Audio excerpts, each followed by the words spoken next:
You are listening to the Nightline Sports Network, brought to you by Travis Dever and the Dever team, 386-690-1636. Welcome to the AAC Report, only on the Nightline Sports Network. I'm Jeff Allen. Thank you so much for listening. Coming up, we will talk about a game between top 25 teams that has implications on the top of the conference. Cincinnati and SMU. Brian Fox of Bearcat Sports Radio will join us to talk about that in just a little bit. Meanwhile, last week's Spotlight Game of the Week between Tulsa and Cincinnati ended up being postponed due to COVID tests turning up positive in the Bearcats program. That game was shifted to December 5th for Tulsa and Cincinnati. The rest of the schedule, though, went off without a hitch, starting on Friday night with SMU's 37-34 overtime win against Tulane. The Mustangs go to 5-0 overall, 2-0 in conference. The game produced 7 lead changes before Mustang kicker Chris Nagar hit a 34-yard field goal in overtime to win it in walk-off fashion. Here's Mustangs head coach Sonny Dykes. Yeah, crazy ball game. Midweek road games are strange games. It was a bizarre football game. We didn't play particularly well. We kind of did everything that we could do to screw it up over and over and over again. But, Chris made some plays down the stretch, made that big kick. Brandon Crossley got the interception. We held him out of the end zone there at the end of regulation, held him to a field goal. So, there were some good things that happened, but it was one of those strange games, and, we're fortunate to get a win. Navy remains atop the AAC, improving to 3-0 in conference with a 27-23 win at East Carolina. The tandem of fullback Nelson Smith and Jamel Carruthers combining for 253 of Navy's 318 total yards against the Pirates. Midshipman head coach Ken Niamatololo. Proud of our team to come on the road, get a hard-fought win. Just proud of our guys. I thought the defense played awesome today. Gave us a chance when we were struggling on offense to move the ball. We came with some big stops. Give ECU credit. Good football team. Just proud of where we're at, to be 3-0 in our conference. And we still got a lot of improvement, but just excited to come out of here with a W. Just super excited to come out of here with the W. Temple fashioned a second-half comeback as the Owls erased a 31-20 third-quarter deficit to rally for a 39-37 win against USF at Lincoln Financial Field. Quarterback Anthony Russo threw for 4 touchdown passes. The decisive score, however, came from defensive end Arnold Ibakiti, who found the end zone with an 11-yard fumble return in the fourth quarter to put the Owls on top for good. Owls head coach Rod Carey. Obviously, we are thrilled with the win. Winning is hard, period. That team has a lot of talent. I know they don't have but one win to show for it, but they do have a lot of talent. They figured themselves out offensively just in time to play us and then played pretty good this week.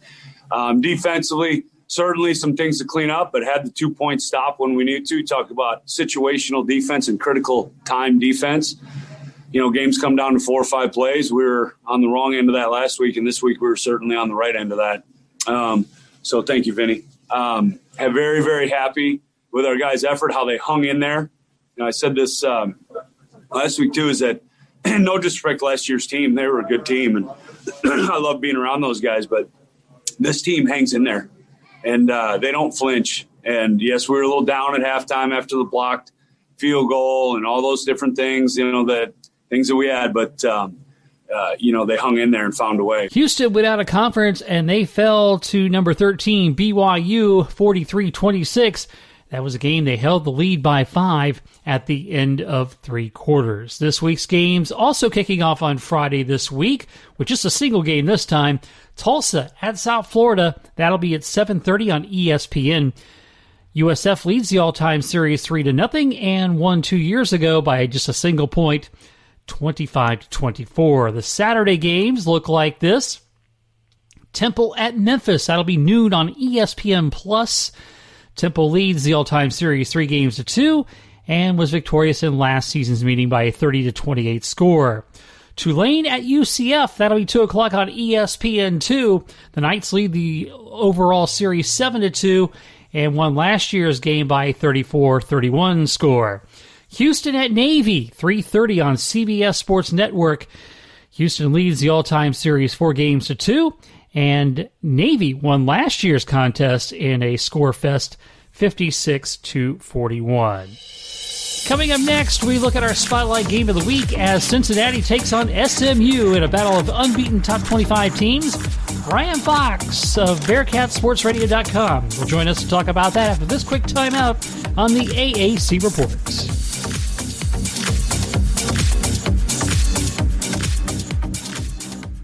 Hey, this is Travis Dever, Kai's Real Estate, the Dever team, New Smyrna Beach. Your source for real estate and everything else, New Smyrna Beach. Proud sponsor of Nightline. Call me anytime at 386-690-1636. That's 386-690-1636. Let me show you my hometown, New Smyrna Beach, UCF's favorite beach. Go Knights and charge on. An auto accident can change your life forever. At Chad Barr Law, we are raising the bar on what to expect from your personal injury attorney. Hi, I'm Chad Barr, and I want you to know that our entire team is dedicated to providing you with the representation you deserve in your greatest time of need. If you or a loved one have been injured in an auto accident, call 407-599-9036 for a free consultation or visit chadbarlaw.com. At Chad Barr Law, our clients come to us in need and leave as family. Offices Altamont Springs.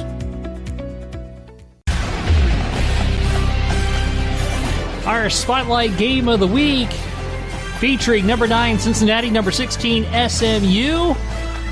Big clash on Saturday night. Joining us to talk about that now, Brian Fox of BearcatSportsRadio.com. Brian, it is great to have you back on. It's been a long time. Yeah, it feels like a lifetime of circumstances, I suppose. Yeah, I think last time we spoke was in April, and it seems like a year and a half. But anyway, good to have you back on the show once again. And before we dig into this week's game, last week Cincinnati was going to take on Tulsa in a game that was going to have some conference standing implications, but a few positive COVID tests, and the game was postponed till early December. And what did you make of the quote from Luke Fickell about possibly, that they may have panicked a little bit by canceling the game? Yeah, I think it's hard to figure out what he was trying to say. I mean, he was basically suggesting that the game cancellation he felt was a bit of an overreaction. And so it's not real evident what numerical threshold he has in his mind for when it would be warranted or when it wouldn't be warranted. And he's notoriously plays injuries and sicknesses close to the vest. So I'm not sure what to make of it. Clearly, he thought he had enough guys to trot out, and so I'm not really sure what the number was. Well, and of course, the Bearcats before that had rung up 3 wins to start off the season. They beat Austin Peay, they downed Army, they beat South Florida. And, they may not be doing it with sex appeal, but I got a feeling Luke Fickell's probably okay with that in some instances, right? Yeah, what's been interesting to observe is, we're several years in, and all of our success has come largely on the shoulders of quarterback play from Desmond Ridder. And so plenty within the fan base are blaming him for the poor offensive production. Others aim it at offensive coordinator Mike Denbrock. And but there's a piece of this that is Luke Fickell always seems to coach a workmanlike effort out of his players, and so I'm not sure whether this just gutting out tough games and grinding to victories isn't just how he coaches. And, of course, certainly, he hangs the hat a lot on the defensive side of the ball. Now you've got a matchup with SMU, which is now ranked 16th in the country. They are 5-0, so they've got, a couple of extra games under their belt, and they've they've defeated Memphis, which was certainly one of the contenders and still probably is to some extent for the conference race. How do you look at the game coming up this Saturday? Yeah, it's going to be a real test.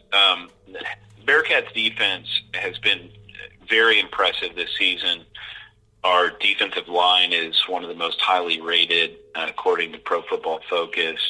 Elijah Ponder is a guy who I think has the highest Pro Football Focus rating on the defensive side of the ball and throughout the entire nation. So, the defense has been very stout this season and impressive, and it was particularly impressive against, a top 25 ranked Army team that brought a pretty versatile run attack into Nippert Stadium. It'll be interesting to see what I feel like this SMU game presents the first true test of the season, because they're just a high-flying offense. They're averaging 45 points a game, and they have had, the early part of the season I wasn't all that impressed because, they kind of featured victories over Texas State and North Texas, not all that dazzling. But then, they impressed with their win over Memphis for sure, and then, they gutted out a win over Tulane in overtime. So, they come in into this game with a decent resume and a high-powered offense, and it'll be interesting to see both how our defense keeps pace with that and with how our offense produces, because we have not produced a lot by way of offense. Yeah, and I guess you can also kind of turn the argument the same way too, because this really is a clash of two team strengths, and you look at SMU taking on Cincinnati. This could be the best defense they're looking at. Yep, absolutely. Yeah, I mean, Marcus Freeman is the Bearcats defensive coordinator. The secret's out with him. He's pretty much I would say the lead candidate in most off-season coaching searches to the extent they occur. He's got to figure in at one or two in everybody's search, because he's been so successful with this defense. And they've been really impressive. The defensive line is stout. You've got a guy like Majay Sanders coming off the edge. He's just a force of human being. I mean, just a monster of a young man. And then we've got some defensive backs who one is a young man by the name of Ahmed Gardner. He calls himself the Sauce. And the Sauce has, typically a young guy comes in with a nickname, and you're a little doubtful, but he has delivered from day one. Has an incredibly high rating by Pro Football Focus, one of the highest, if not the highest, defensive back. And then you've got guys like James Wiggin, who is every year that he's been playing, he's been mentioned on the freak list for kind of his weight room attributes. He's a smaller frame guy, but he throws up a ton on bench press and squat. And he's an elite athlete, no question about it. Coming off an injury, but still an elite athlete. And then you got Derek Forrest, who's just been, you can set your clock by him. He's just been a reliable safety for the Bearcats. And, of course, as we look at the season so far, we've seen a lot of fits and spurts, if you will. Memphis had quite a bit of time off due to COVID. We've seen games shuffled here and there, and now it's affected the Cincinnati Bearcats. What do you make of having to, kind of shut things down for a little bit, and what kind of effect will that have on them, if any at all?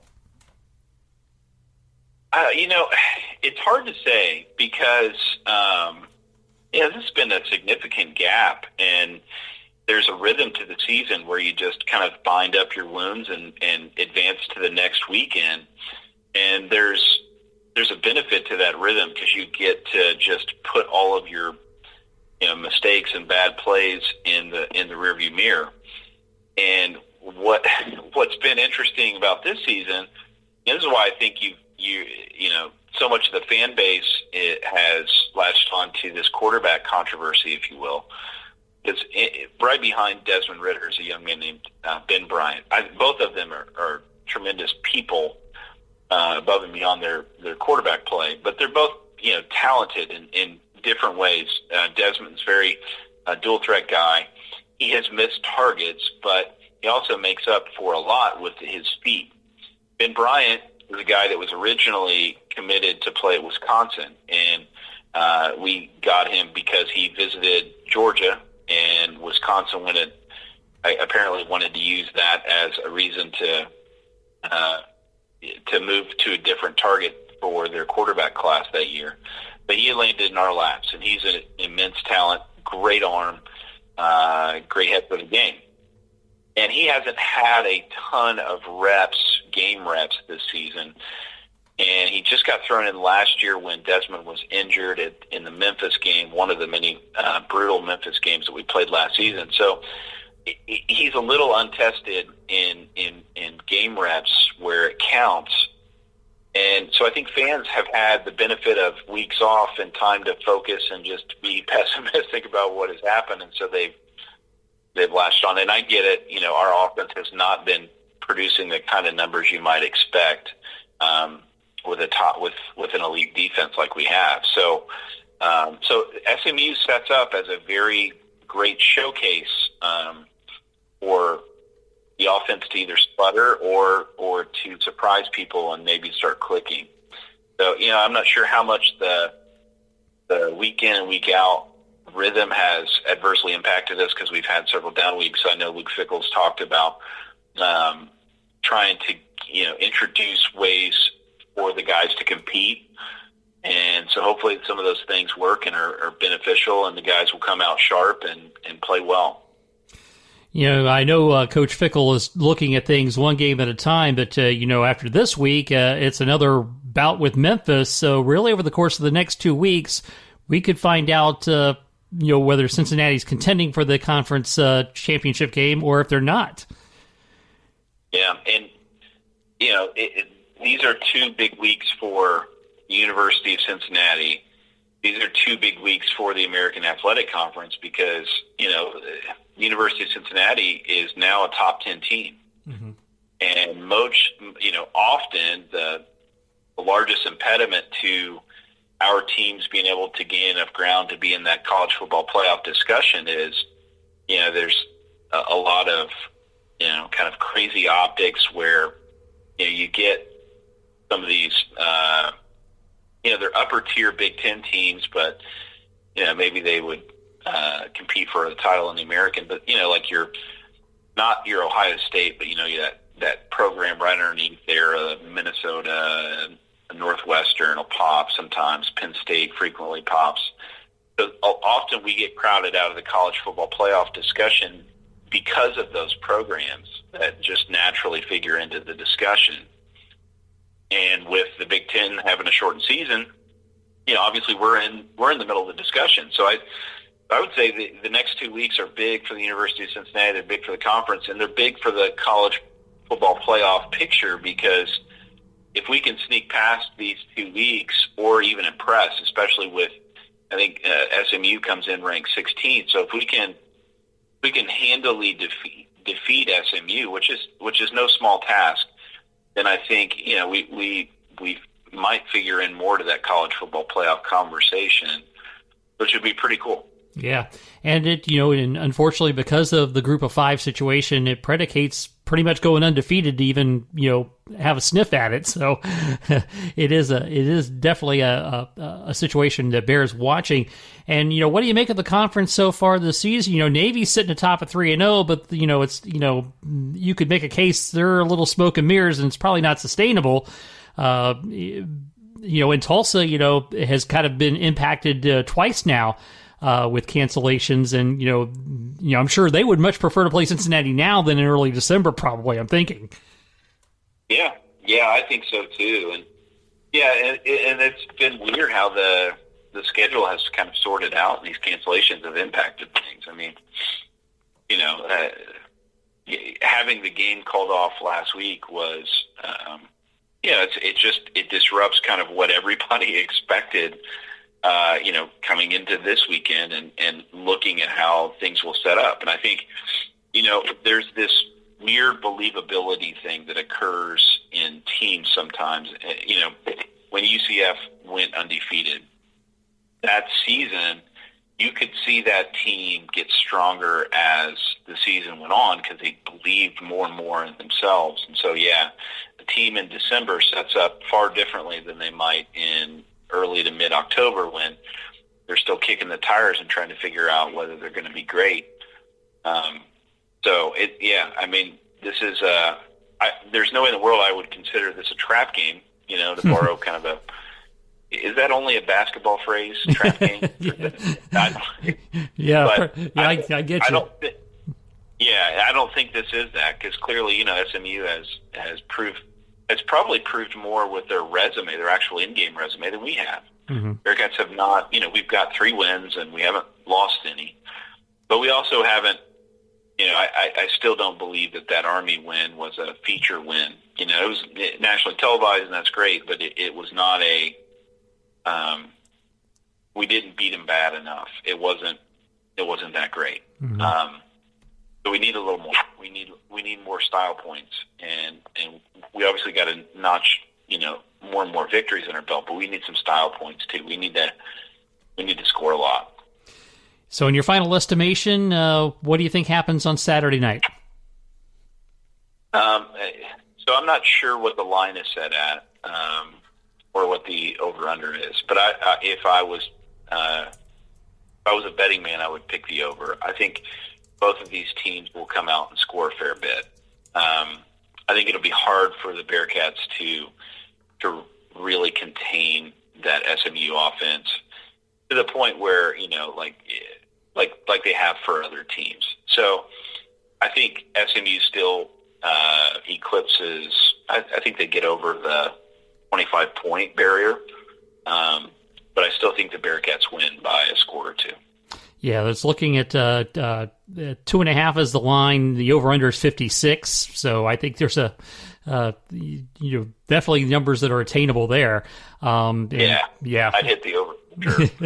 Yeah, most definitely. So it'd be interesting to see how it all plays out. Brian, if you would, please let the folks know how to follow you and your coverage of the Bearcats. Sure, yeah. I'm on Twitter at Bearcats Radio is my handle. And Bearcat Sports Radio, we've got Facebook and Instagram pages and a website, bearcatsportsradio.com. All right. Well, Brian, as always, we thank you very much and enjoy the game on Saturday night, and we'll talk again soon. Thanks, Jeff. Appreciate you. Take care. Number 9, Cincinnati at number 16, SMU. 9 o'clock on ESPN2 Saturday night. The Bearcats lead the series 3-1 and was last victorious in 2018 by 26-20 score. We'll talk about the UCF-Memphis game as part of our unveiling of the Players of the Week after this on the AAC Report.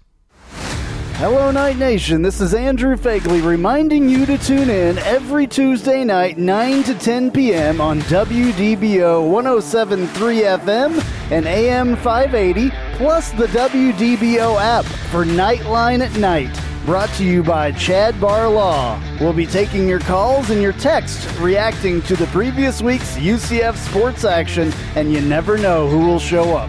Once again, that's Nightline at Night, every Tuesday, 9 to 10 p.m. on WDBO 107.3 FM and AM 580, plus the WDBO app. Go Knights and charge on.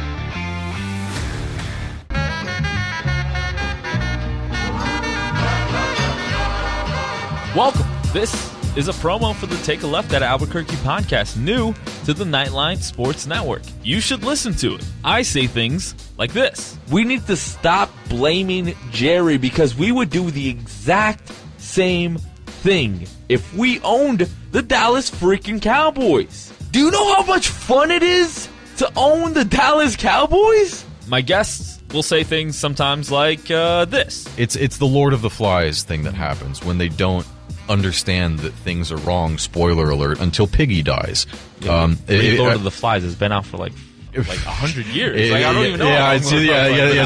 Sorry to everyone at home who I spoiled the book for. A book's been out for like 90 years or something. And sometimes, rarely though, I'll say really stupid things like this. If they don't make it out of the West and the Raptors get to the finals, I will go on either this show or whoever's show and say that Kawhi Leonard is overrated because I have too much evidence of it. New episodes drop every Friday with me and some of my good friends right here on the Nightline Sports Network. So for this week, the Conference Players of the Week, on the offensive side of the ball, that award is going to be shared this week. Dylan Gabriel, UCF, set an AAC single-game record for passing yards and total offense in the Knights' 50-49 setback to Memphis, completing 35 of 49 for 601 yards and 5 touchdowns, adding 49 rushing TDs and another to account for 650 yards of total offense. His 601 passing yards broke the previous mark of 557 set by Cincinnati's Hayden Moore against Memphis in 2015, while his 650 yards of offense battered the old mark of 635 set by SMU's Garrett Gilbert against Temple in 2013. Gabriel leads all NCAA FBS players with 1,756 passing yards in 2020. Meanwhile, his counterpart on the other side of the ball, Brady White, shares the Offensive Player of the Week honors with him and was also chosen as the Walter Camp National Offensive Player of the Week in the Memphis victory as the Tigers overcame that 21-point deficit behind Brady White's 34 of 50 passing performance, a career high and school record 486 yards and 6 touchdowns. He also had 30 rushing yards with another score, tying the American single-game record with 7 total touchdowns. White threw 2 TD passes in the final 3:41 of the fourth quarter, including the game-winning touchdown with 1:08 left as Memphis ended their 13-game series slide against the Knights. The Defensive Player of the Week, Arnold Ebiketie. He keyed Temple's 39-37 win over South Florida with the big 11-yard touchdown after the fumble recovery, giving them their final lead of the game. He had 6 tackles, a sack, and 3.5 tackles for loss. The Special Teams Player of the Week, tell me if you've heard this before, Chris Nagar of SMU, 13 points, including the game-winning field goal in overtime in the Mustangs' 37-34 victory at Tulane. And a note from Pat last week to pass along. Commissioner Mike Oresco announced the hiring of Brian Thornton as Associate Commissioner for Basketball at the American Athletic Conference. He will serve as the primary administrator for the American men's and women's basketball programs, including oversight of scheduling, officiating, and game operations, as well as compliance with NCAA governance. He will serve as the commissioner's liaison with the men's and women's basketball coaches at the Americans' 11-member institutions and will oversee the conference's annual men's and women's basketball championships. Thornton comes to the American after most recently serving as an assistant director for basketball development at the NCAA National Office since 2018. East Carolina is one of the latest schools to announce significant salary reductions and upcoming furlough to athletics personnel. Among the coming changes are 20% reductions in base salaries for ECU football head coach Mike Houston and Pirate basketball coach Joe Dooley. Women's basketball coach Kim McNeil and head baseball coach Cliff Godwin will have their base salaries reduced by 15%. Athletics coaches and staff members making more than $50,000 will also have their salaries reduced, while staff members below that mark will be furloughed for 12 days. And that's going to do it for this week's show. As always, please follow me on Twitter at JeffAllen_88. And please like and share all of our Nightline Sports Network programming. This has been the AAC Report. Only on the Nightline Sports Network. I'm Jeff Allen. Thanks for listening.